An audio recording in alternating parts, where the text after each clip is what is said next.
Hey, Maura. Mm. Do you remember when Fight Club was really popular and then 10 years later Plight Club was really popular?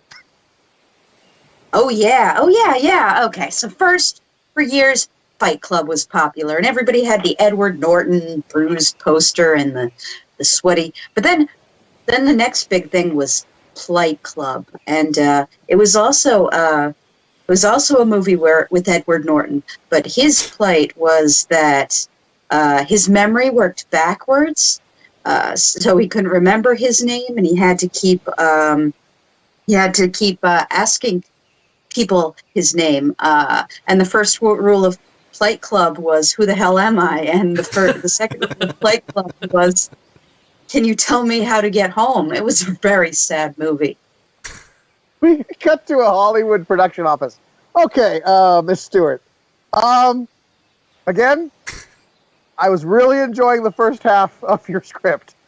It was this touching story about a man who has a condition, memory loss. I mean, I was hooked at the character. I'm picturing Edward Norton as the lead. The poor guy, like he couldn't remember anything. He's trying to find his family, but he can't remember where they are. And then I get to the halfway point, and the rest of the movie is just that character beating the crap out of another character. The last half of the movie is a fight. There's no explanation as to how it started. I just, exterior alley night. Edward Norton's character throws a punch, and then the rest of the film is the fight that goes through the alley into the Chinese restaurant beside it. First of all, if you couldn't remember who you were, wouldn't you get angry? I suppose. I suppose I would, yeah. You'd be angry. You'd be like, "What's going on? Who am I?" Every day. It's like, movies forget about that. Memento didn't address it. 50 First Dates didn't address it. If you can't remember things, you're going to be angry. You're going to be mad at the world. You're just going to want to punch. I suppose so, yeah. Now, I modeled this after one of the greatest comedic minds of our generation, Seth MacFarlane. Comedic, okay. Yeah, the Family Guy guy. The guy who made the Family Guy. He's brilliant. He spends half of his things just punching chickens. So I said, you know what? If Seth MacFarlane can make a whole episode of just a guy punching a chicken, clearly I can make a movie about a guy punching Edward Norton. If that guy is Edward Norton. But that's a bit that goes on for like maybe 5 minutes at an episode. This is a whole almost 45 minutes of a fight. We go big or go home. People be like, "Is this the movie?" And we go, "Yes, it's the movie." And people go, "Is this still the movie?" And we go, "Yeah, damn it, this is still the movie." I mean, that's what. To be honest, that's what I thought when I was reading it. So you've accomplished that. You don't even name the person.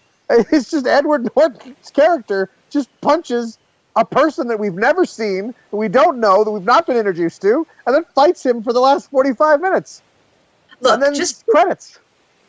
Look, not everybody's going to get it, but like the smart ones will. Maybe you'll have to watch it 2 or 3 or 4 times. You'll have to keep coming back to get it. It's Christopher Nolan. He makes movies that just don't make sense. Just like, "Oh, I'm a guy and I'm shooting bullets backwards." That's true. I mean, that's true. That is true. Some of his movies really, if you think about it, don't make a lot of sense. And I like, the coming back to it, repeat viewing. I mean, that might up the box office. You know what? Okay, your last movie was a complete and total disaster, but you convinced me. I have faith in this one. I'm getting my stamp and I'm greenlighting it. It's a go. We start filming in a week. Okay, we cut to production. We cut to production of the movie. Sorry. I'm sorry. I don't mean to mess up another take here. Can we just cut for a second? Director, I'm having some trouble here understanding my motivation here at this point. Okay, so I'm Edward Norton. Just so we're clear on that. I like to say that before every conversation, so everybody knows. So I'm punching this guy, and I get the first the first 20 minutes. Totally understand. Makes perfect sense. I'm punching the guy. Bam, it's all happening. And then here at like minute 21. So I just kind of... I think I'm not understanding anymore why I'm doing this. Edward Norton, I ask you this. Do you understand that everything Edward Norton does? I think I understand that. Not understanding why you're punching is a metaphor for the human condition. You're just punching, and the audience, it's a metaphor for for the human condition. Why am I watching this movie? Why am I in this movie theater? I paid for this ticket. Can I get my money back? The object is to make the audience question the entire experience. I see. It's like when I was making Hulk. Exactly. Why did you make it? Why couldn't I get my money back? Why? Was I even in it? I ask sometimes. And I was in it. Did you get your money back? No. I had to pay for a ticket like everyone else. And I would have walked out, but I'd already invested all that money in the ticket. And you did all that punching, and for what? No reason at all. Exactly. Okay, I see. You're a brilliant director. Thank you. No one's ever been able to break it down like this for me before in terms I can understand. Everybody's always talking about these high art and all this stuff. Like, no, you break it down to Edward Norton. And that I can understand. Thank you. And Edward Norton makes these movies for a decade. He makes 6 of them.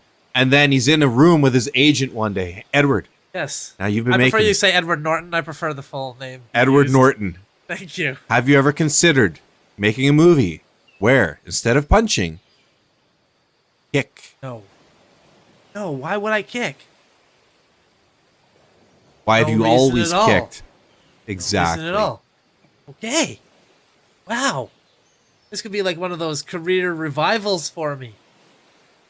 Like with Really? Travolta there when he did Pulp Fiction. Yeah, really change things up. Could be my Pulp Fiction. Keep them guessing. They're thinking you're going to punch. Punch, of course, because that's what I do. Yet. Kicking. You have a script lined up, or you just kind of just pie in the sky Just fantasy pie in the sort of sky. Just stuff? what if? Ah, you son of a bitch. You always do this. I wish we had a writer that could conjure that, you know? Ah. We cut to the production office again. Okay, Miss Stewart, we've had a request. Your last 6 Edward Norton movies have been great. You know, half a movie about somebody suffering with the human condition, then the rest of the half about him punching people. You know, and then your production of Little Women, Academy Award winner, half of the movie a faithful adaptation of the classic Little Women. Then Joe just punches someone for the rest of the movie. I mean, these are all great. We have a request from the studio. We have a request from Edward Norton himself. He wants to try kicking. Are you able to write a story where half of it is just a real story, and then he just kicks someone for the other half of the movie? Is Edward Norton ready to kick? I don't know. I don't know. I don't know what's going on. I'm going to confess to you right now.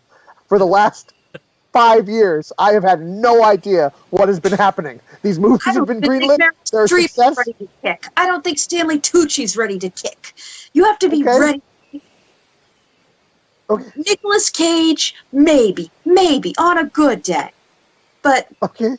So do you want me to phone him and say we'll do it, but Nicolas Cage has to be in it? I mean, at this point, I really don't know. I don't understand how to do my job anymore. These movies make no sense to me. I'm just greenlighting things. Please tell me what to do, Mrs. Stewart. King, Nicolas Cage kicking. What if the kicking was inside him the whole time? That makes no sense to me whatsoever. Hello there. Take a moment to subscribe to Good Improv. I do it, but my shirt's pinned to this wall with a knife.